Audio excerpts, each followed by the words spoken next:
Muchos de ustedes me han pedido que vuelva al programa una habitual, que es Pilar Esquinas, que es la abogada experta en derecho de agua Iuris. Siempre que ocurre algo sobre el agua, la entrevistamos. Estuvo con el coronel Baños, un buen amigo, y durante varias horas se explicó una teoría con pruebas de que lo ocurrido en Valencia fue un plan premeditado.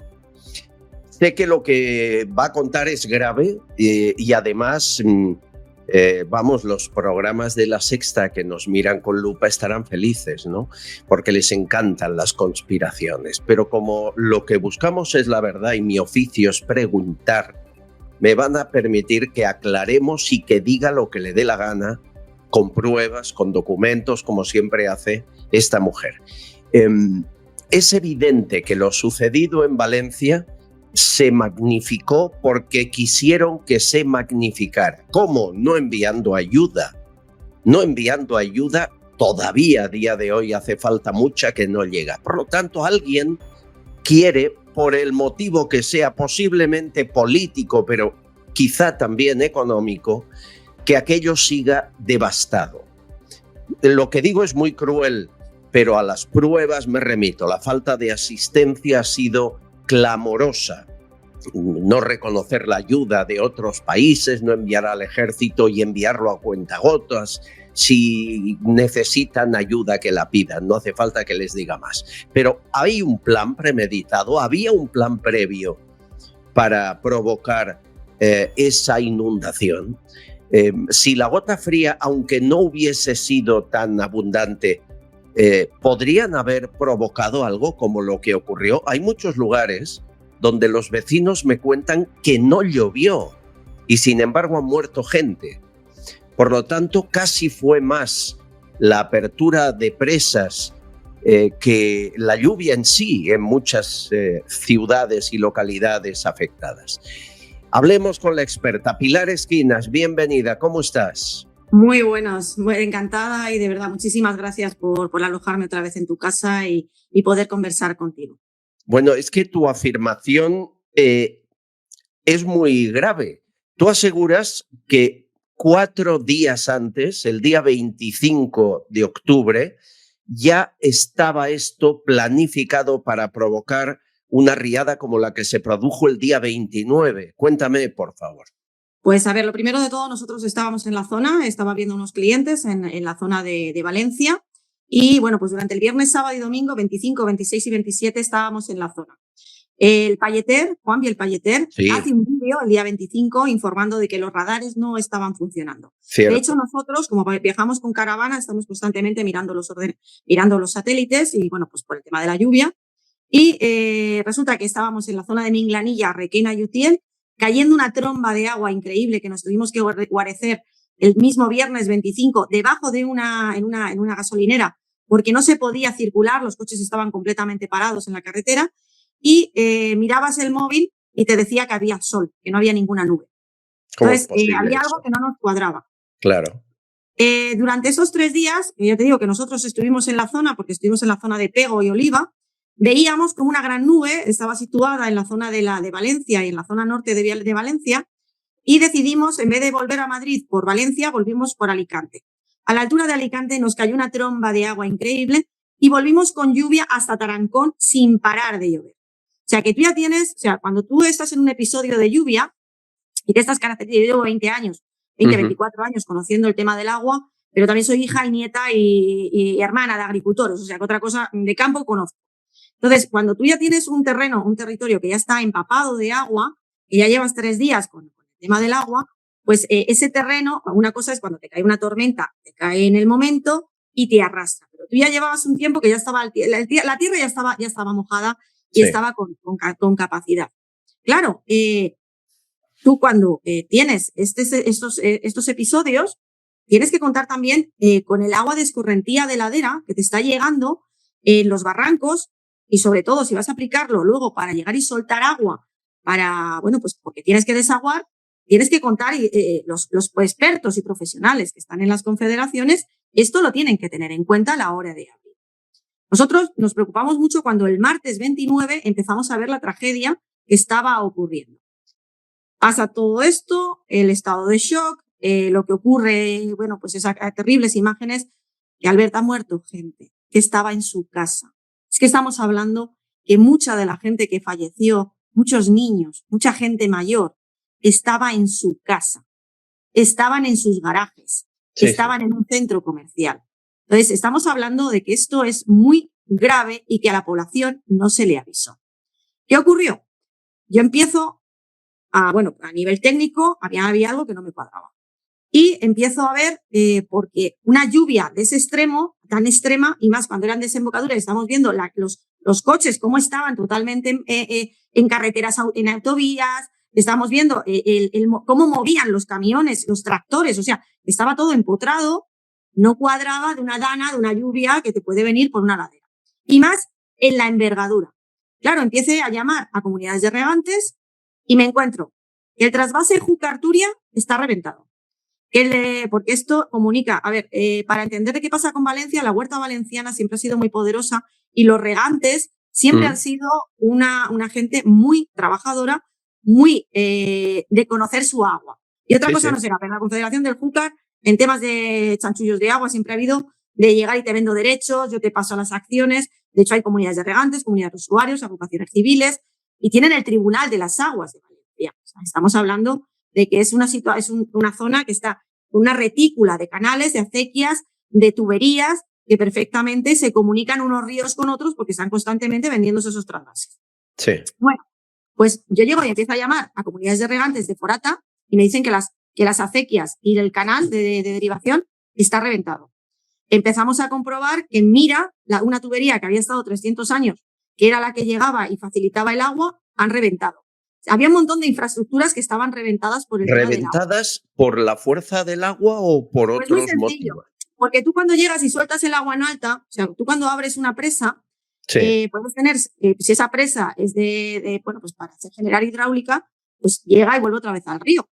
Pero casi todas estas presas en el Júcar estaban conformadas, además de para generar energía hidroeléctrica, tienen luego en la salida unas conducciones que son las que se van derivando por las diferentes acequias y eso. Claro, si tú lo haces de forma sostenida, lleva una velocidad y llega y se va repartiendo el agua, ¿vale? Como la sangre de nuestro corazón. O sea, es como nuestro corazón, si fuera quien bombea el agua de la presa. Sí, es como si bombearan más de la cuenta para que tomara mayor velocidad. Claro. En las acequias de riego, y eso puede acabar reventando. ¿Eso cuándo ocurrió? ¿4 días antes? A ver, nosotros estamos comprobando, porque así lo hemos visto, que hemos estado in situ en Contreras, en la presa de Contreras, que es donde llega el río Mira, Cabriel, y va a Contreras, y además estuvimos viendo el curso del agua de la desembocadura, o sea, de lo que es la presa, y había llevado muchísima agua hasta Cofrente, y es la que ese río es el Júcar, que va luego a Cullera. Llegamos también viendo Turia, estuvimos en Benajever, viendo las Cárcavas, viendo por dónde había ocurrido el agua, por dónde se había movido, y además coinciden porque Loriguilla y Buceo también están dañados. De hecho, hay un gran vídeo donde aparece sospechosamente la presa de Buceo con un gran agujero y no sabemos si es que saltó el agua, pero no hay informaciones. Y sabemos que, y así lo dijo la ministra, de que habían vaciado, habían abierto. Y de hecho, las presas, tú cuando vas allí, la presa está baja. Sí, esto me lo han dicho, que con lo que ha llovido las presas están bajas. Vamos a ver un mapa que me facilitas tú, y en él estamos viendo las zonas exactamente donde los planes de emergencia, las acequias de las que me hablas, estarían a unos niveles altísimos. Este mapa, por lo que me dices, es del día 29, pero no después de la Dana, sino antes de la Dana. El mapa se ha constituido, o sea, es un mapa que está elaborado por la misma Confederación y donde vienen todos los puntos, los aforadores. Todas esas acequias tienen, por así decirlo, como los radares. Vamos a imaginarlo como los radares que tenemos para la velocidad. Tienen unas mediciones donde te van comprobando en tiempo real cuánta agua está pasando.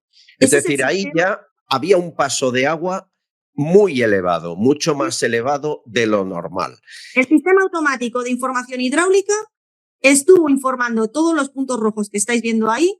Hubo gran cantidad de agua pasando por esos puntos y lo que a mí me sorprende al ver es que este sistema automático informático hidrológico de la Confederación del Júcar que manda un correo a las 6 de la tarde. ¿Qué estuvo haciendo el día 25, el día 26, el día 27, el día 28 y el día 29? Vamos a ver ese correo. Ese correo del que me hablas, lo están viendo, es el martes 29, el día de la Dana, que ocurrió ya a esa hora ya había inundaciones, 6:04, y lo mandan a Protección Civil y dicen: buenas tardes, se remite notificación de la declaración del escenario 2 del plan de emergencia de la presa de Forata. Un saludo. Confederación Hidrográfica del Júcar. En tus informes tienes los planes de emergencia de presas. Lo están viendo ustedes. Plan de emergencias del año 2023. Y ahí, en sucesivas páginas, se explica qué hay que hacer cuando ocurre algo así, un escenario 2, que a los pocos minutos ya era escenario 3. Hay que avisar a la subdelegación del gobierno, a las presas situadas más abajo, a municipios. Nada de esto se hizo, Pilar. ¿Cómo se explica? Ni con Forata, ni con Contreras, ni con Benajever, ni con La Oriquilla, ni con Buceo. Es decir, se actúa abriendo presas después de que ya tenían un cauce las acequias muy elevado días antes, sabiendo que eso va a provocar un desbordamiento, y no se avisa. A ver, tú ten en cuenta que, como bien lo acabas de decir, vamos a ver, ahora mismo te está cayendo una gran tromba de agua. La lluvia está cayendo por metro cuadrado, ¿vale? Tú tienes una cantidad de agua. El agua se queda en el suelo. Ese suelo está sucio porque llevan dando órdenes y, de hecho, multando a la gente que no puedan limpiar los cauces de cañas, de madera seca, de restos herbáreos, ¿vale? Herbáreos. Entonces, tú tienes ahora mismo que en ese momento, cuando llega el agua, que ya llega y empapa el suelo, empieza a flotar el agua, lo que es un charco, y te empieza a flotar las hojas y te empieza a flotar esto. Claro, si tú luego encima, en alta, esas acequias, esa zona de riego, esos lugares, le aplicas una gran cantidad de agua con velocidad, porque te está viniendo gran cantidad, es lo que estamos viendo con las imágenes. Entonces nosotros, desde el despacho, hicimos un llamamiento para que todo el mundo me mandara el momento cero que había llegado el agua a su pueblo. Sí. Y no cuadraban las horas. No cuadraban las horas de lo que estaban hablando. Y de hecho, Teresa Rivera, ayer en el Congreso de los Diputados, ella ha testificado y ha declarado que esto fue así. Bueno, Teresa Rivera, sin duda, dijo algo más, Teresa Rivera, que no había dicho jamás, y es que durante una hora las pantallas se fueron a negro. ¿Has leído eso? Dice: Gobierno, AEMET, o sea, Meteorología, y la Confederación Hidrográfica del CECOPE, tuvimos un momento, una hora en las que las pantallas de 6 a 7 de la tarde se fueron a negro. Eso es gravísimo y hasta ahora no se sabía. Yo no me lo creo. ¿Tú te lo crees? Tú tampoco, claro.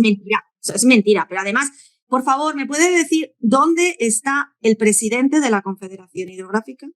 ¿Dónde está el secretario de la Confederación Hidrográfica? ¿Dónde está el director técnico de la Confederación Hidrográfica? ¿Dónde está el jefe de planificación? ¿Dónde está el responsable del SAI? ¿Dónde está Hugo Morán? ¿Dónde están todos los responsables en tema de materia de meteorología, de agua y, sobre todo, de este sistema informático? Sí. A ver, según tus datos, si no se hubieran abierto acequias días antes, no habría esa capa de lodo en buena parte de las conducciones y rieras, y por lo tanto el efecto de la lluvia no hubiese sido tan devastador. El alcalde de Algemesí, sabes que ha dicho por activa y por pasiva que a él no le avisaron. ¿Por qué hay tan pocos que levanten la voz? ¿Solo está él o qué? Pues mira, lo primero de todo, habían abierto las presas ya hacía tiempo, porque María Cristina Uldecona, en esta mente fanática que tienen de ecologetas y de golfos varios, decidieron vaciar las presas para declarar sequía.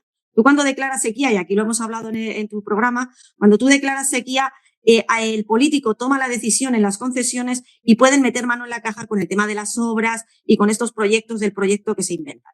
Entonces, las presas estaban bajas. Por lo tanto, tenían capacidad suficiente para recabar y recoger toda esa cantidad de agua que estaba cayendo y no era necesaria abrirla.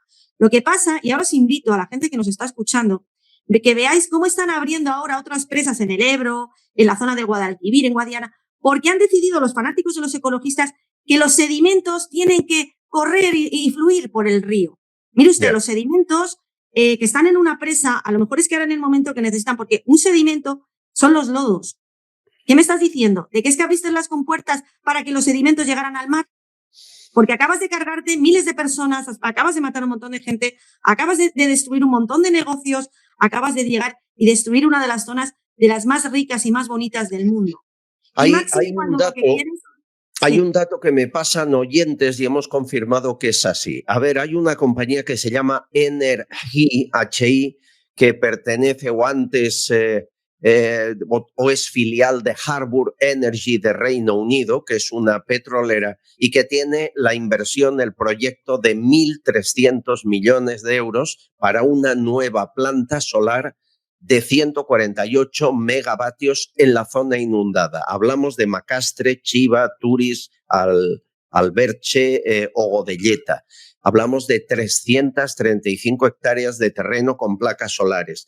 Y tú, además, añades otro proyecto en la ciudad de Valencia y alrededores, que es la Smart City. ¿Qué es esto de la Smart City? Pues, a ver, también es una de las diapositivas que te he pasado, Albert. Las están viendo en YouTube. Perfecto. Os invitamos a que os metáis en esta página de la Consejería de precisamente la Comunidad Valenciana y vais a ver cómo hay 30 páginas solamente con proyectos de energías renovables y sobre todo la implantación, porque durante el 23, 24 y 25 se celebró en Valencia el proyecto de implantar la primera Smart City a nivel mundial. ¿Qué es una Smart City? ¿Qué es eso? Es una ciudad inteligente. Es una ciudad donde va a haber plantas de hidrógeno, donde va a haber de data center, donde va a haber muchas cámaras y donde se quieren implantar estas ciudades de 15 minutos, donde se te va a controlar y se te va a tener como es lo que se quiere implantar. Bueno, y que claro, lo estamos viendo en Madrid, lo estamos viendo en Barcelona con el tema del control de las caras. ¿Tú relacionas lo sucedido de La Riada con este proyecto de ciudades de 15 minutos?